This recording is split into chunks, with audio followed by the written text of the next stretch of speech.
Good morning, everybody. It's a pleasure to be here and to be joined by such a tremendous group of panelists whom we're all going to have the pleasure of hearing from.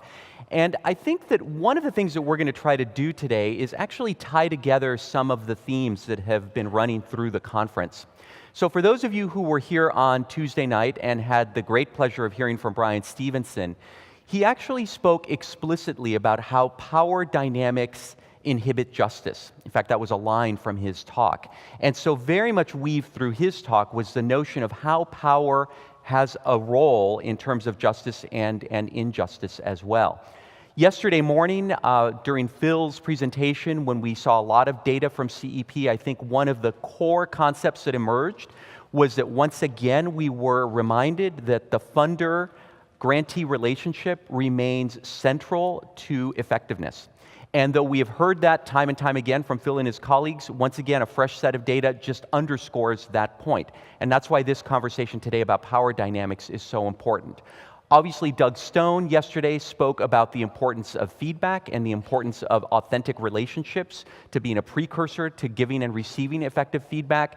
And then for those of you who were here last night for what was a tour de force performance by Sarah Jones, I think we saw firsthand voice being given to some of the challenges that emerge when these power dynamics are not confronted and addressed directly.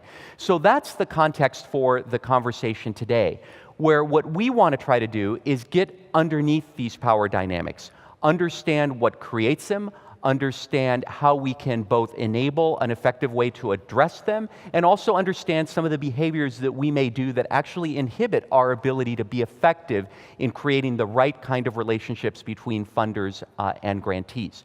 But more than that, we sit here today in a context where, as you heard this morning from Raj Chetty, inequality is everywhere. And I would say inequality is also very much present in philanthropy. And for those of you who follow David Callahan and who read Inside Philanthropy, you may know that he has a new book coming out next week called The Givers, and that book explores the role of philanthropy, as he calls it, in the Gilded Age. And so that's the other dynamic. It's not just about the funder-grantee relationship, but it's also about what do we see in terms of the way power and influence are being played out today in philanthropy, given the huge inequality that we sometimes see in the economic spectrum. So with that context, let me very briefly introduce our panelists. You have biographies in your program books, so I'm not going to go through elaborate detail, but just quickly work down the line.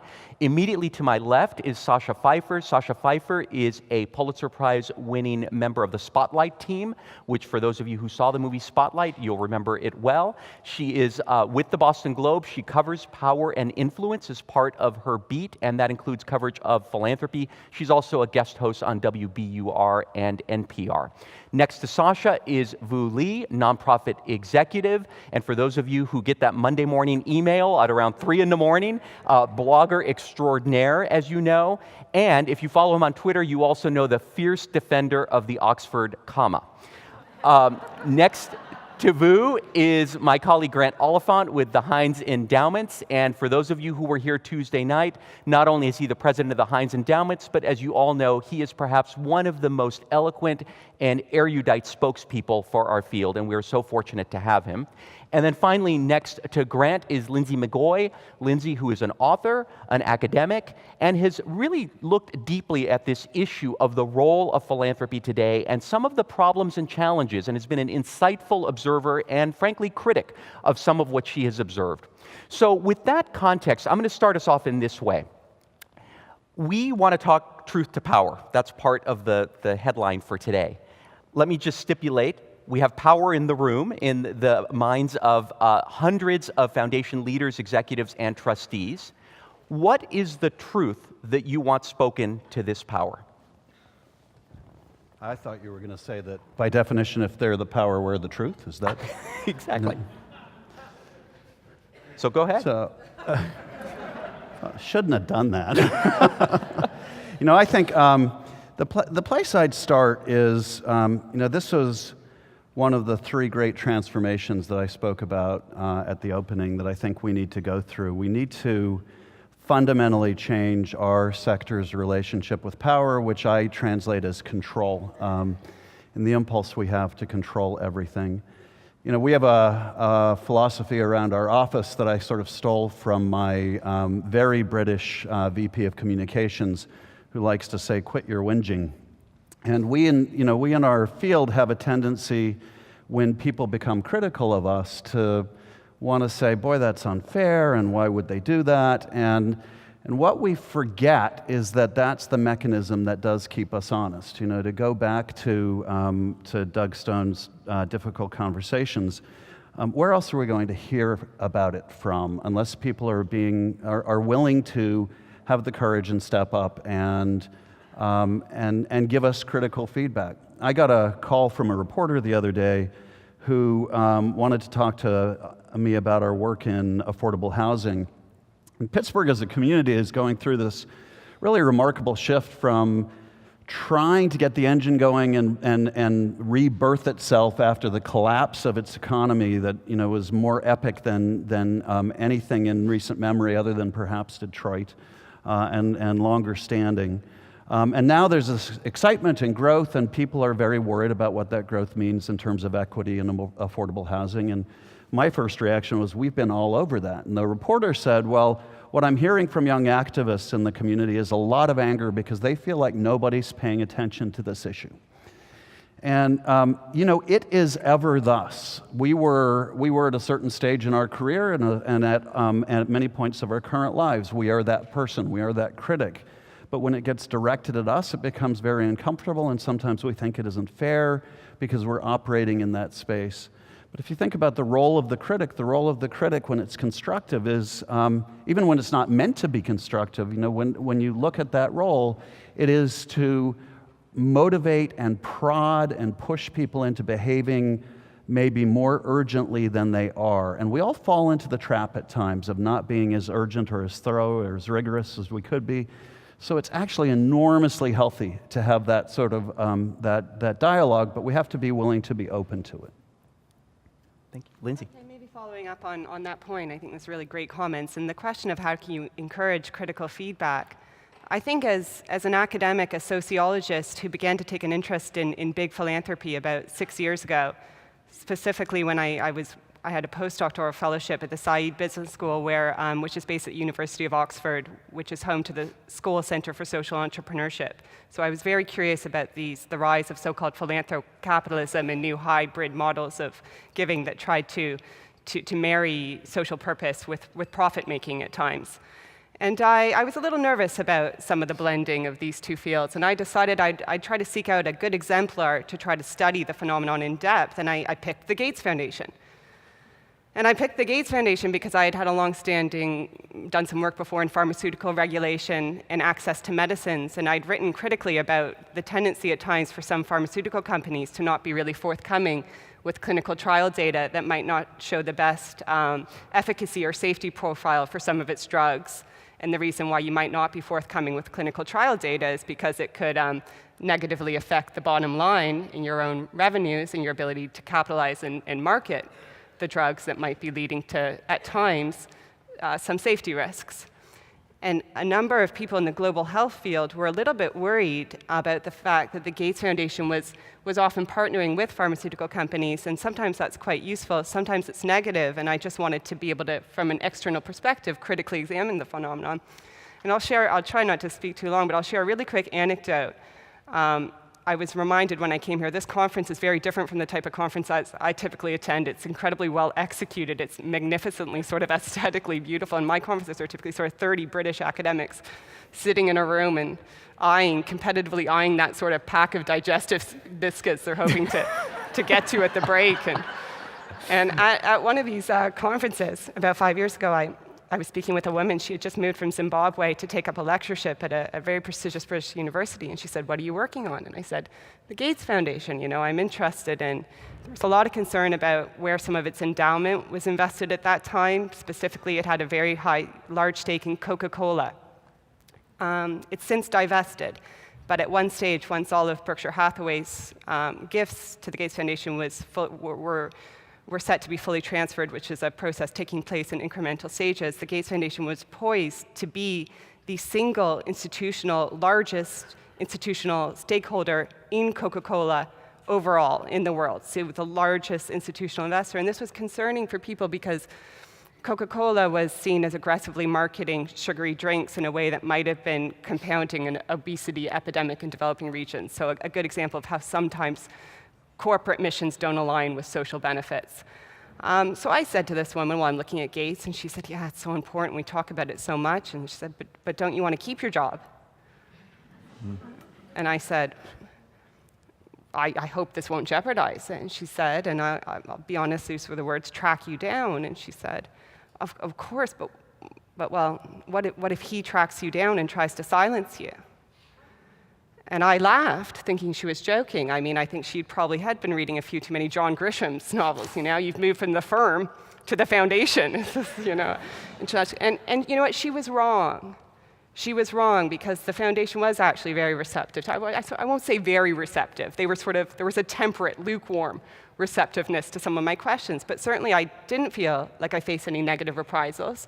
I did feel they were fairly open with me, even though the book was critical of some of their operating strategy. So why is there this disconnect between how academics perceive they will be treated if they try to critically engage with the foundation and the reality of the fact that actually a lot of foundations seem to invite this external inquiry? So I'm trying to understand that sociological disconnect and try to rectify it in ways. Sacha, you cover philanthropy, so what do you experience and what are some of the things that we should know? So I come from this from a reporter's perspective, in which I'm often trying to write about things that people would prefer I not write about. And I feel like in the philanthropy and nonprofit world, part of what I try to do is expose the things that would be constructive for the sector to talk about, but it's uncomfortable for them to talk about it because of that power imbalance. So as an example, I was talking once with a woman who runs a research center at a local college that looks at corporate social responsibility, basically how companies use their volunteerism and their philanthropy. And they had a conference of nonprofits and corporations. And the woman said to me, it's really amazing what the nonprofits say when the corporations leave the room. So my obvious next question was, what do the nonprofits say when the corporations leave the room?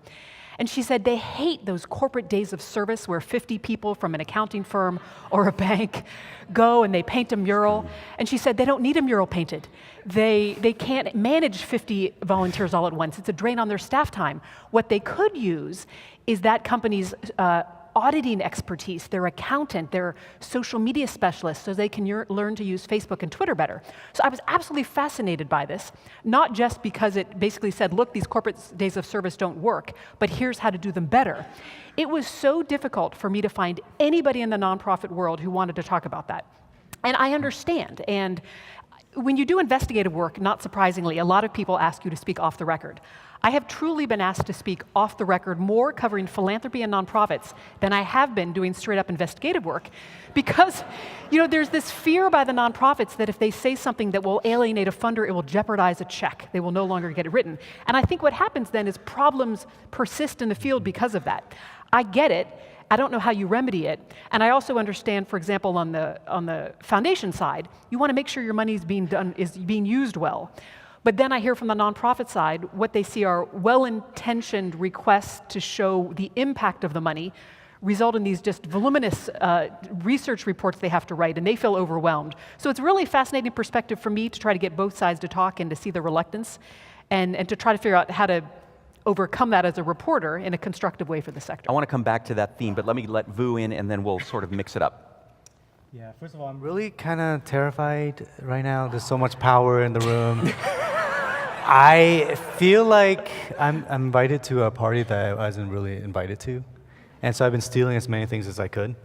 And look, I found this little tiny bottle of Tabasco sauce. I have like 8 of these now. I'm going to bring it back to my staff. That's our Tabasco line item right there. There's a couple things. Whenever I'm writing a blog post that's criticizing philanthropy and funders, it's published, as you know, some of you, at 2 or 3 a.m. At 5 a.m., I wake up in cold sweat because I'm thinking someone's going to defund my organization from what I wrote. So I can totally see the fear there. I would say a couple things. One is, I think most of the program officers that I've been running to have been very thoughtful people. But I think there's certain things that we want to really say. Like we nonprofits, we go to happy hours and we just want to say things. So I want to deliver some of those things today here. One is, there's been a lot of conversation about listening to grantees and the people we serve and all this stuff. And I want to say, we're getting sick of being listened to without actually being listened to at all. I mean, please listen to us by stop listening to us, because we've been saying the same things over and over for the last 20 years. It's like, what do nonprofits need? We need unrestricted multi-year general operating funds. We need investment in infrastructure. We need to cut down on the burdensome reporting and grant proposals and things like that. These are not new things. So that's one thing is like, are we listening, or are we just actually having this sort of superficial way to listen that makes us feel good about ourselves without actually implementing any of the things that have been asked here? And the other thing I want to mention is we've been talking a lot about diversity, equity, and inclusion. And I believe that philanthropy has been leaving behind most of the people that we want to serve, the most vulnerable people. It's just impossible for many of the organizations led by communities of color, by LGBTQ communities, by communities of disabilities. It's almost impossible to navigate the systems that we have right now in philanthropy. And we keep perpetuating. So even though we profess that we're trying to serve these communities, many of the processes that we have actually are harming these communities we're trying to serve. You've actually, I'm just going to stay on that point, because you've written that restricted funding promotes injustice, basically. Yes. So I know you spoke to the importance of general operating support multi-year, but strong statement, you're willing to make it. Obviously, it's broadly held. It's no offense, of course. It is a great insight, but it's one that is obviously shared by many. And I guess part of the issue that I'd love to explore is, how do we get around this politeness? Because I think that's part of what you're getting at. There's sort of this, we can say, well, we listen, you know, we care about beneficiaries, and now we've got new structures in place that allow us to do that. How do we cut through that to actually get to the essence of what we're trying to address, and the essence of the work that needs to be done, and the essence of how philanthropy can be most effective? I would say there's power dynamics between nonprofits and foundations, for sure. But I think that there's also dynamics between program officers and the trustees. I actually jot down a few notes for potential blog posts I'm writing, and one of them is, trustees, you may be the problem. Which they're often not in this room having these conversations. So I find that most program officers are really open and you know, sometimes like preaching to the choir, many of these things. But then you have to go back and you have to talk to these trustees who are often not in these conversations. And they have these firm beliefs regarding business practices. The Gates Foundation is one of those. They're one of my funders, so just kidding, Gates Foundation. We have, like, the trustees, we don't see them. And oftentimes they're people who are firmly in the business sector, and we carry many of these business philosophies, biz thinking, into the nonprofit sector. And then we start bizplaining. One of my friends calls it bizplaining, where you just like start talking to nonprofits if we don't really know how to run a nonprofit, even though I would argue that it's way more difficult to run a nonprofit than a for-profit. No one goes to Apple and says, hey, Apple, you know, of this $800 phone that I'm paying for, I only want $20 to go to your CEO's salary and $50 to go to R&D, you know, and I want a report of what my $800 spent, not your entire quarter, just what my $800 specifically spent was used on, right? And then the outcomes are so complicated. No one goes to Apple and says, hey, Apple, like you sold 1 million iPhones last year, but that's really great, but that's like an output, that's not really an outcome, you know? Like, I want to know what, of the 1 million iPhones that you sold, how many people use their iPhones to find a job, update their resumes? How many people found a job because of your iPhones? Because that's an impact. I feel like if we don't understand where these philosophies are coming from, that it's so much of it is from the business sector overlaid onto the nonprofit sector, and it doesn't work. Linsey, Can he just keep going? I know, yeah, exactly. The four of us are going to go over here, and we'll just let Vu continue on. Linsey, I want to come back to some of the themes that you've raised in your writing, and one of them, you talked about it in the context of your story about Gates, but you've talked about opacity, secrecy. I think this is also part of Sacha's point, lack of transparency. Can you say a little bit more about what you're seeing, and also what you're seeing in terms of trends in philanthropy that I think you would describe as troubling in that context? Sure.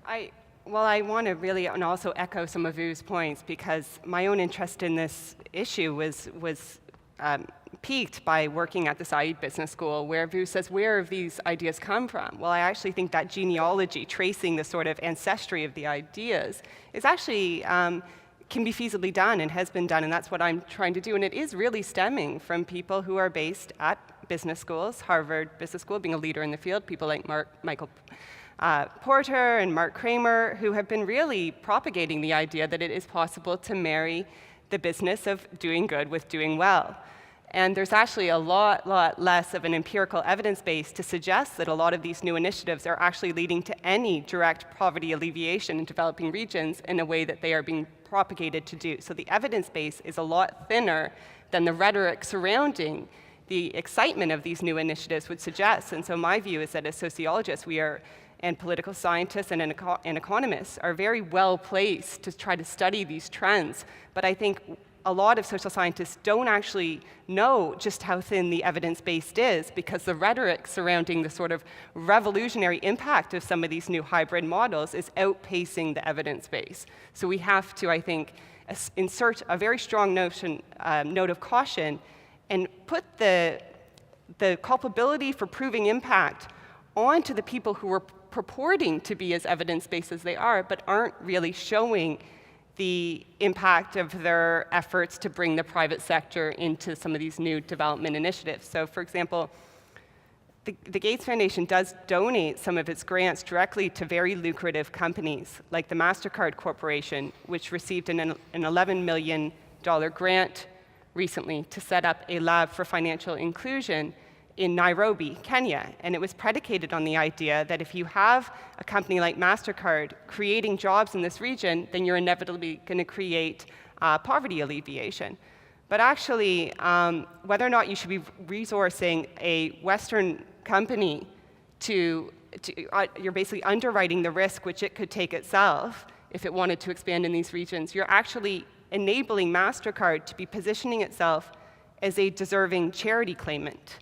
And I think that's a really problematic and very unprecedented shift that hasn't been reported or written about critically in the press at all.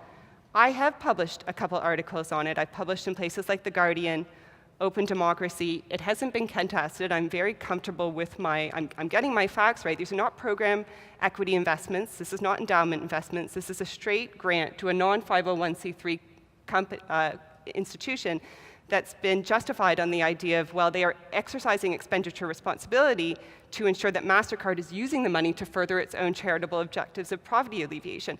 Well, actually, whether a for-profit should be doing that versus a nonprofit is not clear, because you're not clear about what MasterCard is gaining, and why shouldn't MasterCard, which is ultimately profiting itself from some of these grants, these gifts, why should it not be itself funding its own risk-taking? There's a presumption that private sector companies are more risk-prone than the nonprofit sector.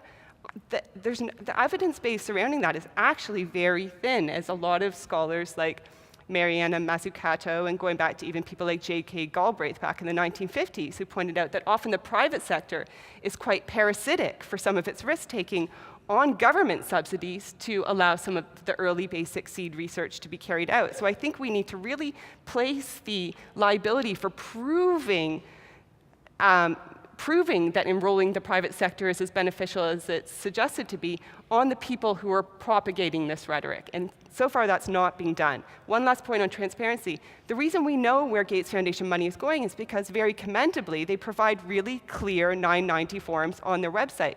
One of my very strong concerns moving forward is that new initiatives like the Chan-Zuckerberg initiatives, which is set up as a for-profit limited liability company, it's not set up as a foundation, it's a profit-making entity, and it's not subject to the same disclosure requirements that most of you are subject to in this room. And so we will know a lot less about some of the failures at these institutions because there's no ability for external evaluation in a way that there is actually with your foundation. So you are actually much more transparent than a lot of these private sector bodies, and I think you should be offensively celebrating that fact and making sure that private sector companies working in this area that are calling themselves philanthropic when they actually aren't need to be placed a little bit more on the defensive than they've currently been placed. So Linsey, I want to come back to the point that you just raised about these new entities and structures that are being created that I think do raise concerns about transparency and how influence is being exerted.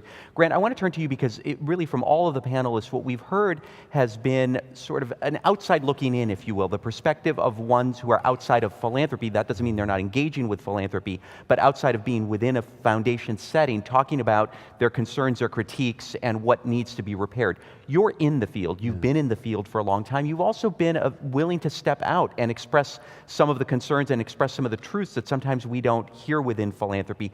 Talk a little bit about that role. How easy has that been? What have been some of the challenges? How have your peers received some of the messages? Is there more that we could be doing within philanthropy to call out some of these truths? For the most part, it's been received very well, at least what people say to my face. I think I think there is a thirst in our field for opportunities to speak out, and those who do in a way that doesn't personalize the attack, I think it's appreciated. So I think for the most part, I've been very well received. I think our field as a whole keenly recognizes, some of the things that have been said here. We're an artifact of inequality, and we're trying to address inequality. So we're living in an uncomfortable space to begin with, right? And we're not as tough on ourselves as we should be, and everybody knows that. And I think the problem is a lot of folks sitting in their own organizations, and the culture of those organizations is often an issue as well. But everybody sitting in their own organizations has to figure out how to do that. And how to do that turns out to be both tougher and easier than you might expect. I think when Vu's checklist came out about foundation practices, I know so many people who scrambled to start counting up their scores and figure out how they could get to unicorn status, by the way. But here's how I look at it. The context, and I have a colleague on my team who has said, I think put this perfectly, that we talk so much in this field with great pride and bombast about how we're the field that gives voice to the voiceless. When what we're living in is a time when we need to give ears to the earless. And we don't talk about that piece of the equation as willingly because that also challenges us. How do you challenge the people in power who will not listen to the needs of the folks who are speaking, to Vu's point? It's not just nonprofits, by the way. It's the underlying communities. It's not that they're not talking. It's that we hear or pretend to hear, or that society hears or pretends to hear. And it's how do we actually get folks to develop ears and internalize what is being spoken? I think for foundations, it requires a conscious change in a number of things. It requires a conscious change in the projection of the culture that you project. Something as simple as, this will sound ridiculous, but something as simple as physical space. We just deliberately opened an annex to our office for meetings in the community that looks nothing like our traditional foundation space. And the notion was we wanted an area where people felt welcome when they walked in, regardless of where, what was bringing them there. Those rooms are booked all the time. The conversations that happen in them are quantitatively different than the qualitatively different as well in terms of than the ones that happen in our formal boardroom or a formal space. I think we launched a program called the Transformative Arts Project to really experiment with this idea of giving away power. And one of the themes that came back to me starkly, and I'll try and stop on this point, was we asked a group of folks in the community, talk to us about what you mean by justice and what a just community would look like to you. And then we had that same conversation with program staff. And I actually agree with Vu. I think most people in our profession they're really good people trying to make good things happen in the world. They wouldn't be doing the job otherwise. And our group, all, including me, all leapt to outcomes that we thought defined a just community. And everybody in our community group leapt to process questions. It was a question of a just process in which I am in the room. So this notion of nothing about me without me is a piece that we really forget a lot in the foundation field when we're having conversations. You know, we think that requesting a grant proposal and having a conversation is the equivalent of really being proximate in the way that we heard about it spoken at the beginning of this conference. And being proximate is actually much more about letting people speak for themselves and then being brave enough to internalize what you're hearing and maybe let it change you and some of what you do. So in that transformative arts project, as an example, we're actually letting those folks give away the money you know, sitting where we sit, because that's our profession. That's a scary thing to experiment with. But we're learning a lot about how letting go brings new insights into the process. Sacha, let me pick up on this point about influence. I was interested when you rejoined the Globe and were assigned this beat around power and influence, that philanthropy was part of this. So this whole question of, if you will, unelected power, the influence that philanthropy can exert. What are you seeing there? What are some of the ways that philanthropy can effectively engage that in a way that's constructive and that helps to, in essence, illuminate what's happening rather than feel that it's sort of a gotcha moment, if you will? Tell me more, when you say gotcha moment, in what way? No, in the sense of that rather than having foundations feel that when you're calling them, it's like, uh-oh, here she comes, you know, what did I do wrong? As opposed to thinking, oh, this is an opportunity for me to help engage and help people understand what we're trying to do. I think that everyone's first instinct when a reporter calls is fear to some degree, and that's really, I mean, and oftentimes it's really not, you know, the motivation is not a gotcha story. It's, again, I think, trying to find ways to talk about, to use the newspaper to talk about things that the sector feels like it can't talk about. What's challenging for me is that I think I can very quickly identify the big issues in the field. One of them, for example, being how much nonprofits want multi-year unrestricted grants. The challenge for me as a reporter is how in the world do you make that an interesting story in a mainstream daily newspaper? Unrestricted multi-year operating grants, right? But that's also why I like my job. How do I make that interesting? I actually think I found a way, because there is a nonprofit in Boston that was given a large amount of money for a use so specific that they've not been able to spend this money for years and years and years. So they're trying to ask for a loosening up sort of retroactively. So I think that's my way in. So sort of to the issue of influence, I mean, I think the best examples are, for example, Gates, which we know is having such enormous impact on public health and so forth, to the degree that some people are uncomfortable with how it may be guiding research and so forth. I think Barr is a good example, because clearly the Hofstetters who funded the Barr are trying to do a lot of work with the Boston waterfront, rethink climate change issues. So yeah, again, my job is to try to identify where is the influence attempting to be made and how effective is it. And what are the ways that we in philanthropy can engage with that issue in a way that's, again, constructive, that helps to lead to greater transparency and understanding, and that communicates, if you will, a sense that these are issues that we should be talking about, and these aren't conversations we should be shying away from. And clearly, there's a theme here that at times it's very hard to engage, if you will, the power and influence in philanthropy in a constructive way to get at some of the core issues that each of you is raising. So we talked about wanting to lead towards some constructive solutions for all of us. What are some approaches that we can use? What do we need to be doing? One approach, one project I'm working on is called Grant Advisor, which I mentioned the last panel that I was on.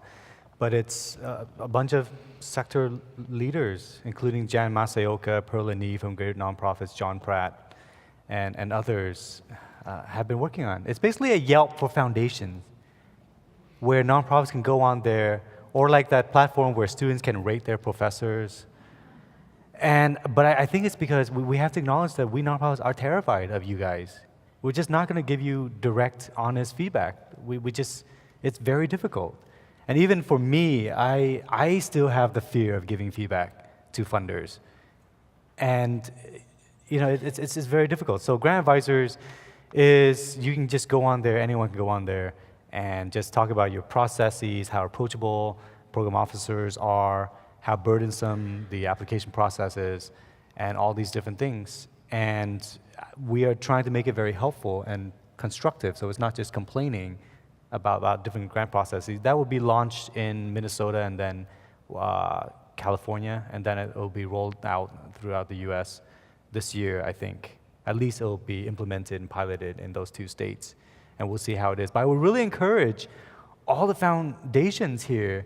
I was talking to a program officer yesterday who said, these CEP reports, they're great, they have lots of information, but many of the foundations refuse to publish them or make them transparent, put them on their website. But why?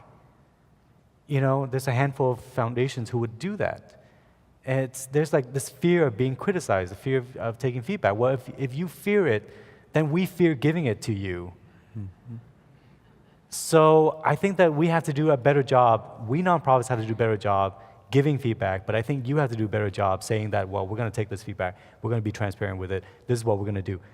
And so, until we can really resolve that, I feel like there's some intermediary type of tools, such as grant advisors, that will have to step in. And I would really encourage everyone here to encourage your grantees to actually go on there and provide you with the ratings, because it's anonymous and they can actually do that. Only after 10 reviews are posted will we actually publish, because we don't want just one, mean review.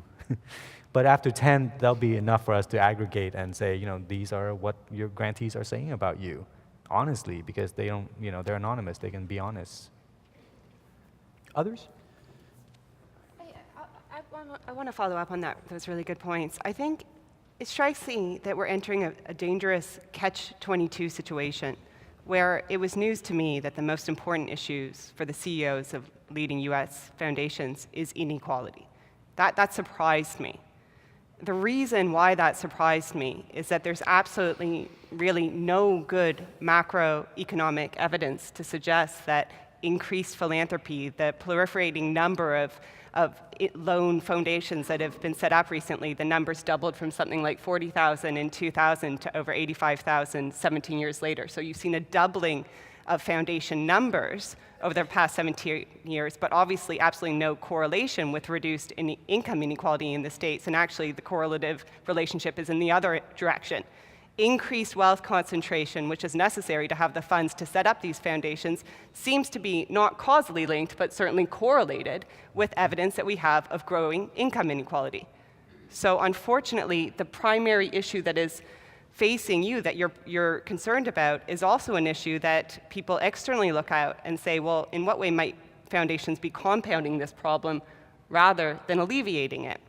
And unfortunately, I think that's leading to a situation where, in very good faith, foundation leaders and staff want to rectify the problem, but they're trying to rectify it in a way that places the burden of proving effectiveness on their grantees, because they're trying to get more strategic, because that is within their means of operating or their room to maneuver. So what they do is they try to be more targeted, more effective, because they do want to make a positive impact on narrowing income inequality, but they do so in a way that inadvertently, not purposefully, but unintendedly places this burden of proof on the grantees and the recipients rather than them themselves. So really, if I was a foundation that was interested in income inequality, I would be trying to understand in what ways is wealth concentration itself linked to the problem of growing wealth gaps, and in what ways does this problem only get rectified, yes, with some local-based initiatives, but also needing to look at taxation issues that are very much legislated on a national issue that have to do with ensuring that you do have certain government revenues to put towards social sectors, and also to maybe try to understand, if you're dealing with a situation where there's narrowing funds for social provision, which we know is the case in most governments in Western regions, often a restriction of social services or a reduction of social services is predicated on the idea that, well, post-financial crisis, we just don't have enough resources to go around. Well, actually, resources at the top have ballooned since 2008. So resources are there, but they're not necessarily being redistributed effectively. And that is a problem that actually is beyond the focus that Raj Chetty focused on today, which is simply childhood environment. It's actually, there are some important macroeconomic data to suggest that trade policy, redistributive policies, the shrinking of taxation revenues, proportionate taxations, the increased lack of, some commendably, someone like Mr. Gates has said we need to raise capital gains taxes, but he hasn't put his money where his mouth is on that front, and I think he genuinely does believe it. So maybe he could be pushed to consider some of these larger fiscal issues that are correlated with growing wealth gaps. So Linsey, are foundations not embracing their responsibility to accountability? Is that part of what I hear you saying, that they're sort of passing it off? I feel like they don't know what to do, and they try to act in good faith, but this leads them to embrace business-type techniques that are seen to produce revenue. The problem is the ideological assumption that private enterprise expansion on its own necessarily and intrinsically leads to collective benefits. It's not a new idea. It's actually sort of the founding kernel of political economy. It can be traced to thinkers like Adam Smith, who wrote The Wealth of Nations and introduced the idea of the invisible hand of wealth creation, where a market apparatus left on its own will produce revenue that naturally produces collective benefits. That's how we sometimes interpret it, but actually what he did say is that often you need a regulatory apparatus to make sure that private enterprise and wealth generation does lead to he didn't use the word trickle-down effects, but he said to ensure that it does produce collective benefits. And actually that emphasis that he placed on a regulatory apparatus has been eroded in the 20th and 21st centuries. And one last point on that, it's largely been eroded by the popularity of some really important thinkers who emerged in the mid-20th century, inspired by Austrian economics and economists like Friedrich Hayek and Ludwig von Mises, who had a very huge influence on what was called the Chicago School of Economic Theorizing that led to this notion of supply-side economics. If you create wealth on its own, it will lead to collective benefits. Well, von Mises was brought over to the US through a Rockefeller grant. His own economic theory is somewhat disproved by the fact that often you need a constellation of actors, nonprofit and for-profit, working together to be countervailing checks on authority and power. So you need to have a check on profiteering to make sure that the need to, say, serve a fiduciary duty to shareholders to increase the bottom line does not compromise what economists call negative externalities, which are the poor environmental or social effects of an unregulated market economy. I think we're at a possible wind shift in this, and that we're starting to realize some of the limits of an unfettered market approach.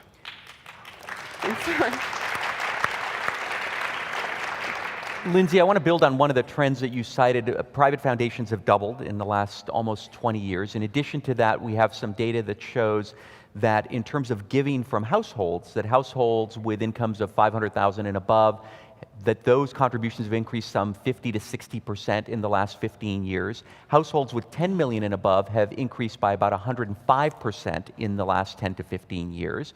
So one could argue, wow, we're seeing new foundations being created, new wealth being shared, but yet we're having this conversation. Vu, you're talking about the organizations that are on the ground are not seeing these resources coming to them. So where are these resources going? Why is this not a positive trend, assuming that we agree that that we're not seeing it redound to the very issues that we're talking about here today?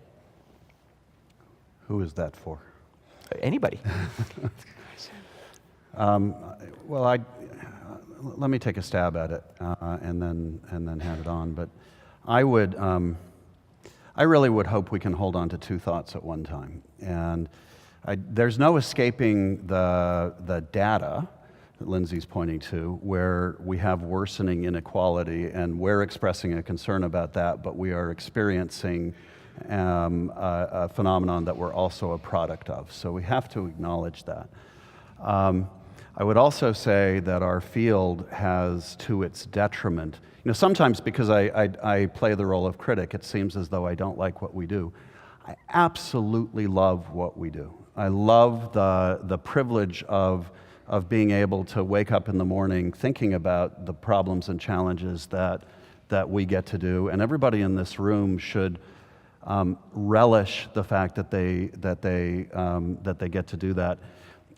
Instead, we seem to be caught up in these throes of self-loathing around why we aren't the market economy. And I so want to echo this point, because I've watched with really growing disgust over the years the continuing businessification of the field. And Phil Buchanan has written eloquently about this. Others have written eloquently about it. Everything you need to know about how perfect that model is became apparent in 2008. And if you didn't buy that as an example of where business thinking led, then you can think about how it's being applied to the creation of a new presidential administration. And the translation of business principles to other spheres of life is ridiculous because they're not business. And this is what Vu captures so well, I think, in his writing about the nonprofit arena, that this is a different sphere. I heard Peter Block once say about this that this is not rocket science. It's harder. It's social science.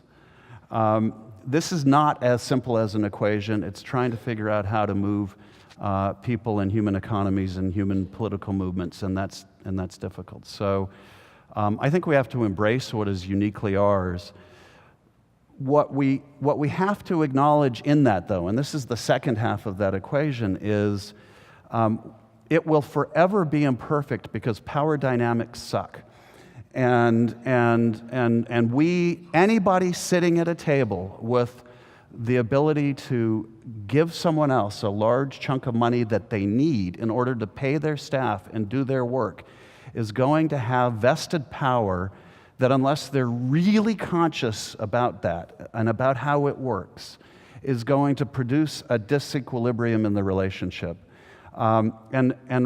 So while I want us to love what we do, and I want us to apply our own standard to what we do and have it not be the business standard, we also have to be very clear about what it is to have a real relationship. This is what it ultimately comes down to. If you cannot imagine yourself being treated the way that you treat your grantees, there's a problem. And if you're asking them for information that you're never going to read, they know it. If you're asking them for things that they consider unreasonable, they'll know it. So it doesn't address the phenomenon of the times that we live in, but I think it will allow us to get into more real relationships with the people. So do others agree? Is it? Just two observations. I haven't in my own mind decided how to reconcile this, but two observations related to this. Because I'm a reporter, I go back and forth often between the foundations, the funders, the philanthropies, and the nonprofits. So I walk between two worlds. And the foundation world, as many of you know, is often extremely gilded, extremely rarefied. It's people of enormous wealth with expensive office space and fancy conference rooms, gigantic apparatus built up around it, program officers, trustees. And the nonprofits are often these scruffy little places with hardly anything. And oftentimes the gulf between the funder, the wealthy people that put the money into that foundation, that wealthy person will never have any interaction with that nonprofit. And oftentimes these are people who are so wealthy they can't even really travel publicly without people to protect them. So there's this gulf that exists. The other thing is that because of my job, I spend a lot of time looking at 990s. And I'm often struck by how foundations are as much investment vehicles as they are anything having to do with charity. The amount of money that gets paid to legal entities, accounting entities, auditing, consulting firms, the enormous amount of money paid to executive directors and sometimes trustees, for sometimes checks that go to the same places year after year. And I think this could have been accomplished with a checkbook, with a checking account. But instead, this enormous apparatus is built up around it. And I realize that's simplified because a very good, thoughtful foundation will put a lot of thought into where does the money go and what's it's accomplishing. But not always. Oftentimes, these look like gigantic tax strategies that could be a checking account, but they aren't. And so I don't know how you close that gulf exactly. Vu? Wow. Thanks, Sacha. for pointing that out. This is why I. My funding can't get cut Yeah, I know. This is great. All of our pens we get by stealing from foundations. And a lot of the snacks and All of our pens Tabasco we get now. by But stealing from foundations. I think we've been talking about the BIS-plaining, the BIS-thinking mindset that has been so prevalent. But I do think that there's also some other unconscious biases that we have to dissect. And when we have unconscious biases, implicit biases around race and gender, and it's been affecting who we hire and everything. But I also think there is like this sort of perception, this unconscious equivocating of nonprofits to poor people that we serve. That society thinks, foundations often think of nonprofits the way that we think of poor people, that society thinks of poor people. Which is like, and I mentioned this in the previous panel, which is we think, why can't these poor people lift themselves up by their bootstrap? It's the same with nonprofits. Why can't they be sustainable? Why can't they earn their own income? Why do they keep relying on us and freeloading on us like a bunch of millennials living in their parents' basement and refusing to move out and stuff? And we don't trust poor people to spend money correctly. So when we give them their EBT cards, like, well, you have to spend it on food. You can't spend it on beer and whatever. And also we punish them when they reach a level of success, which is, well, if you actually get a job, we're gonna cut your benefits. It's the same with nonprofits. We'll fund you, but if you start building a reserve, we'll punish you. If you have a reserve, well, why do you need our help then? So we're not gonna fund you. But then you asked about sustainability, which requires a reserve. I kind of feel that we don't understand these unconscious mindsets about how we think about poor people and how that parallels with how we think about nonprofit. We are not going to be able to address these challenges that we have. And unfortunately, again, because the trustees are not there, and this is so oftentimes their mindset, whether they think of it, whether they know it's conscious or unconscious, this is what's been driving a lot of the policies in our sector, and it's been driving nonprofits nuts. The other thing I would say is that I think we do tend to intellectualize a lot in this sector, and it's dangerous.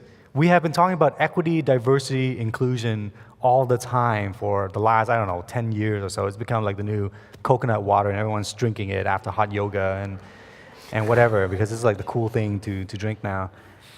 And I just feel like we're married to equality, and it's like a really unhappy marriage, right? And we're flirting with equity, but we still come home to equality every day and being miserable at it, because that's what we're comfortable with. And so it becomes, what does equality look like in our sector? Look at all these processes we have. It still becomes whoever writes the best grant proposal wins the grants. Whoever can answer the site visit questions the best gets the grant. Whoever can come to these conversations and build the relationships get the grant. Whoever can write the best logic model. And so we leave out the people that we are trying to serve, who should be. I think a core tenet of equity is the people who are most affected by injustice need the resources and the influence to address it. And that's not what's been happening in our sector at all. Another thing is hiring practices. We still use equality. Whoever has the best resume, and we train people. If you see a typo on a resume on a cover, we just eliminate these people because they don't pay attention to details. They're not detail-oriented people. And I mention this often, which is that I was born in Vietnam, and I was an ESL kid for a long time. It took me a very long time to learn English. And even to this day, I still have a lot of typos. A lot of it's because I write my blog post at 2 a.m. after a couple of tequila shots. But some of it is simply because I was not born here. But I think the fact that I can speak 3 languages should make up for the fact that I have a typo or 2 on my application. And if we don't understand these dynamics, we start using what is qualification? It's usually about credentials. It's about who has a PhD or an MA. We require a BA or a master's preferred for every single job in this sector while we're trying to address education inequity. If we don't understand the difference between equality and equity, then I don't think we're going to be able to solve all these challenges that we have.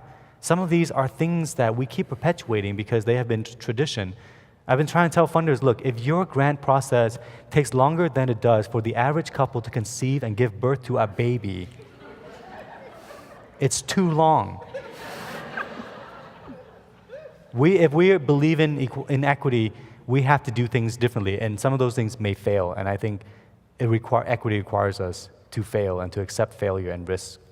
We want to go to the audience, so there are some microphones I think that are either roving about or that might be situated in the center. So we're going to do that in 1 minute. So if please get yourself oriented toward a mic if you'd like to say anything. We've heard a couple of tangible examples here.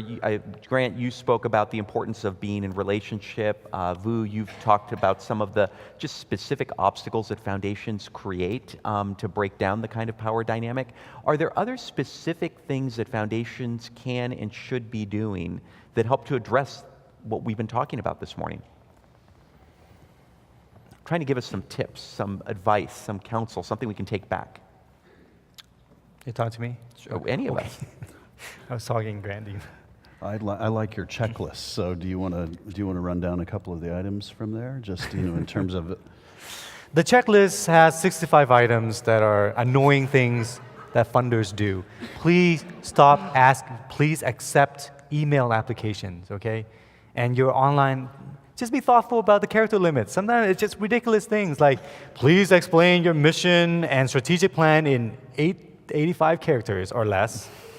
And do you have a 990, 4,000 characters? Like, it's ridiculous. Don't ask for us to sign a proposal. Don't ask for our board chair to sign a proposal. I have to track down my board chair. And at one time I remember driving 45 minutes to get my board chair's signature because he just was not reachable, and it was 2 in the morning. Right. It's really rough, but I think these checklist things are symptomatic of the challenges with the belief and the, again, going back to hiring practices. If we keep complaining about the lack of program officers of color, staff of color in philanthropy. Well, and then yet we require a BA for everything. Even though we're trying to have these program officers work with the most vulnerable communities. Don't you think that maybe having the language skills or some lived experience in inequality might be more important than whether they have a BA or not? Right? I kind of feel like, yes, the flail scale, which you can get on their flail scale on nonprofit balls, has a bunch of, please standardize your budget forms. We can't keep wasting nonprofits' time writing bespoke budgets for every foundation out there. We have like 30 of them, and everyone has a different chart of account. And it's driving people. I think I would say, now that I'm on this ranting thing now, is that I use this metaphor now, which is like we nonprofits are firefighters. We're rushing to put out the fires. And every step, someone's like, I want to make sure my money is used to pay for the water and not the hose that you're using to put out the fires. And I want to report on what you use my money on and all this stuff. Well, that sounds hilarious until we realize, no, there's like fires out there now. And it's burning our communities, and it's burning some of our most vulnerable communities. I have fellows who are Muslim who have been harassed while taking public transportation. I have another friend, a colleague, whose 7-year-old is asking when they'll be deported. And another mom who is preparing a plan in case she does get deported. We don't have time to stop the firefighters and ask them what they're spending their money on, or like writing a specific tailored budget about where our specific money is going anymore. That used to be annoying. Now it's perpetuating inequity. It's causing the fires to rage out of control. And I don't think we can put up with this any further. Thank you, Vu. And let's go to the audience with some questions. I think we have one right up here in front. Oh, there's one in the back, and then if we can get a microphone up here, please. This has been a very interesting and provocative panel. I do think there's something we haven't talked about at all. Sacha Pfeiffer alluded to the fact that kind of the donors have so much money and the nonprofits don't. But the reality is most money goes to really big nonprofits. I mean, when we talk about nonprofits and kind of working with marginalized communities, or even people who are talking about equity, it's a very small portion of philanthropists who are even in that space because most money goes to eds, meds, and art. So I was wondering, so that brings me to Linsey, you made your point. Really, you can't avoid the taxation issue. You know, only 5% goes to charity. It's a tax strategy that leads to 5%. I was wondering if any of you could speak to efforts you see around changing that reality?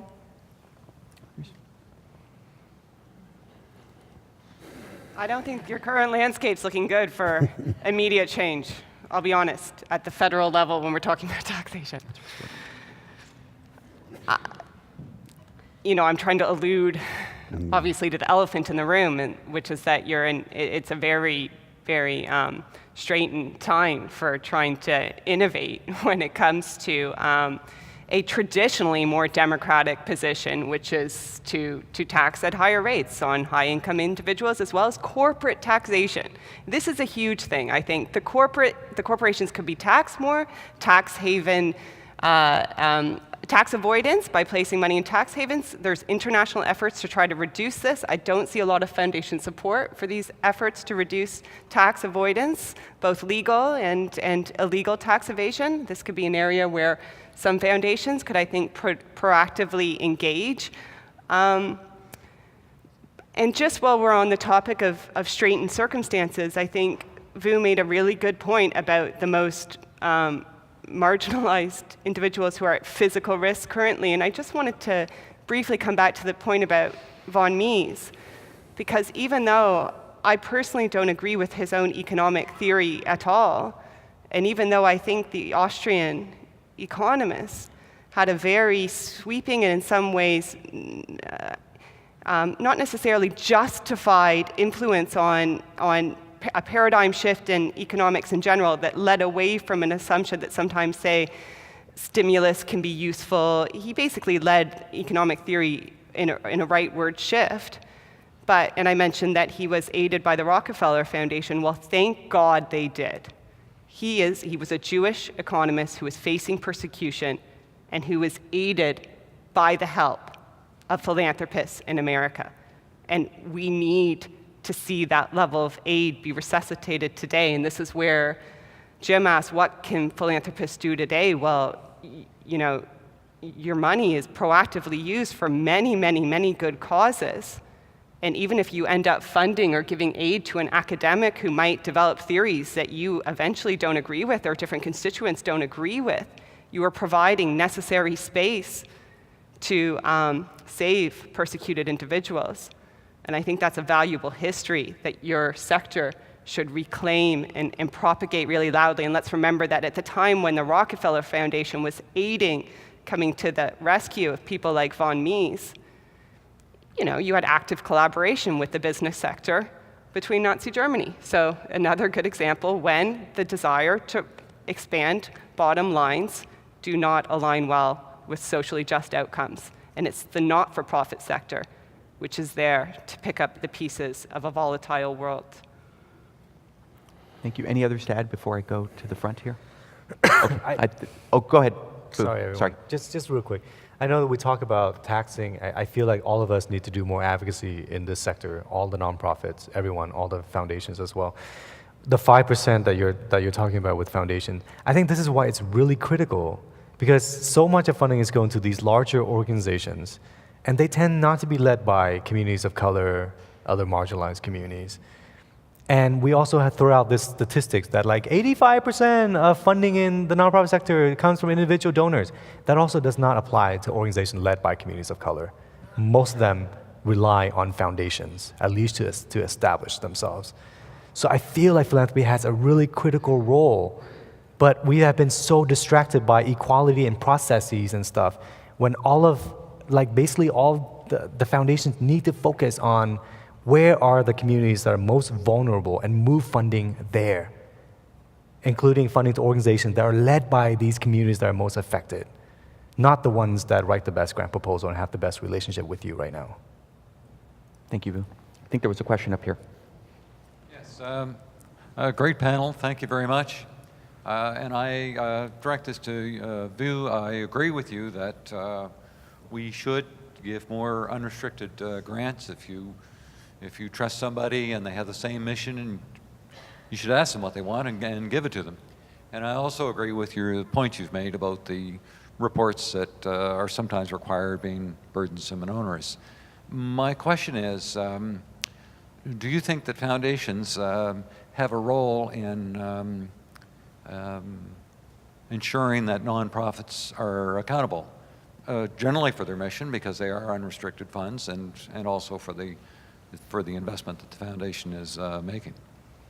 And if so, if you think there is a role, can you tell us what it is? I think accountability is a lazy form of integrity.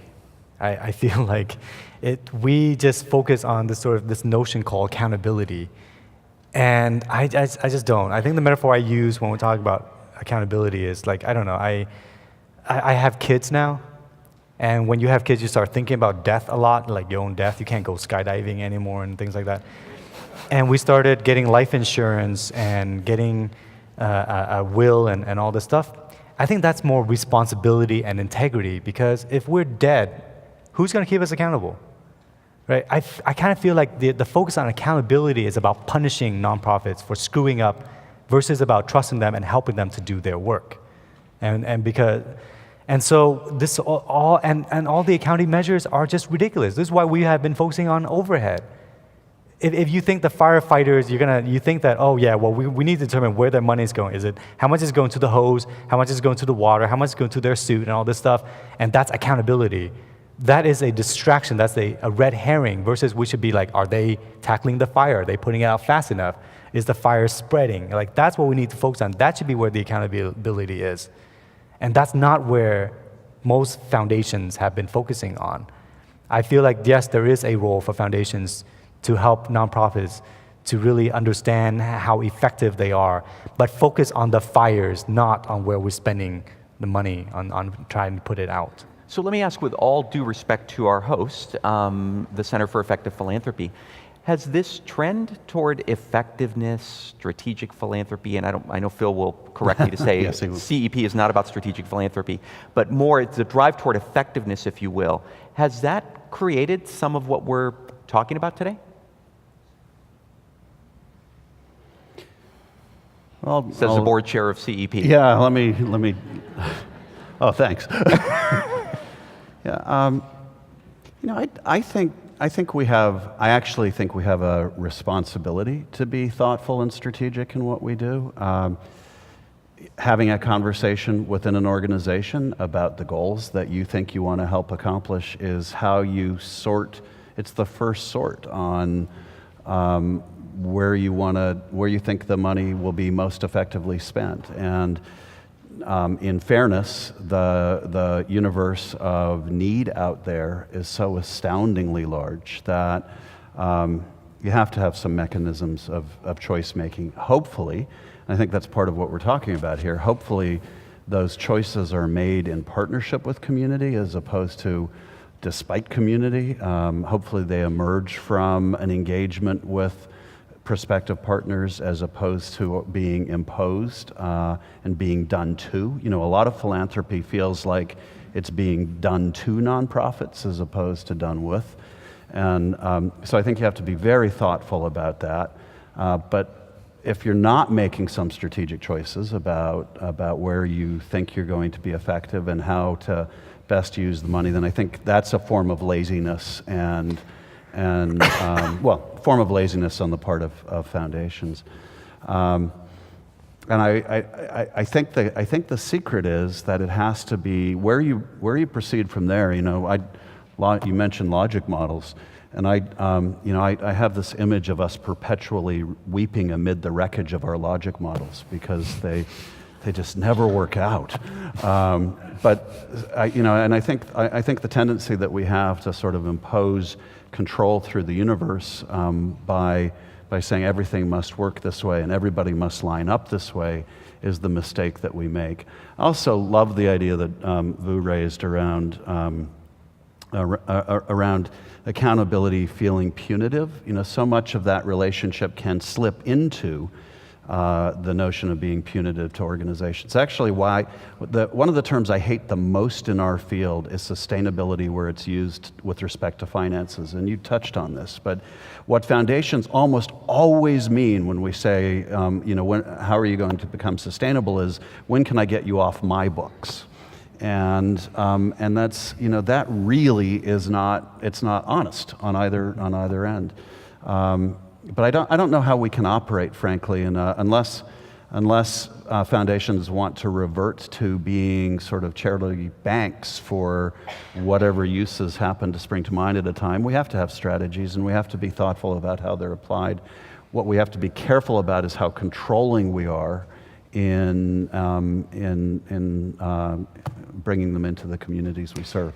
Related Sacha. to that, and this is sort of another observation, because again, I see both sides of this. I hear sort of the dismay and the distress on the nonprofit side that feels overwhelmed by these reports that are just enormous, and they feel like they're being asked to answer things they can't answer. But I also understand that it's very difficult for foundations. You can't just write a check and just hope it's used well.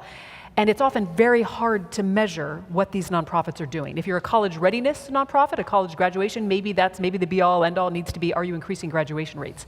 If you're a nonprofit that does mentorship, how do you measure that? How do you measure effective mentorship? How do you measure improved self-esteem? You can tell me how many adults you've matched with kids, but that doesn't necessarily tell me about the quality of the relationship. So I think, again, as an outside observer, I think it's very difficult, but it seems like what's being done now is causing enormous distress for the nonprofits. So to bring us to closure, I've been thinking about what are some of the ways in which we can improve this power dynamic, and I would just pick up on something that Grant said, which is, it really is about being in relationship. And as I've thought about the work that I've done in the field, if I could step out of my moderator hat for one moment, there are several ingredients that I think make that relationship, I think, work. And we've talked about all of them today. One is durability. And I think that Grant's point that these foundations that have these policies that say, we'll give you a grant for 3 years and then you take a year off. And then you can come back after this. It's an example of, I think, the kind of perverse mentality that doesn't acknowledge that that's just not a reality. I assume you can't just take a year off in your work. And so the notion of foundation grantee relationships that are characterized by that sense of durability, in other words, these are long relationships that allow you to build a sense of relationship with one another. I think the second category is around authenticity, where you can have the kind of authentic give and take, and we've talked about that today, so I won't belabor it. But the last one, and I think it's an important one that we often neglect, is reciprocity, which is that it isn't just about, obviously we give a lot of feedback to our partners, but it's also about creating the conditions that allow the partners to give us feedback, creating that space, and making it clear that it's feedback that you're actually going to use and that will influence the way you think about the work that you do. Today, I hope, has been a way to at least tie together some of the themes that we've heard over the last day and a half. I hope you'll join me in thanking this terrific panel for helping to bring them to life.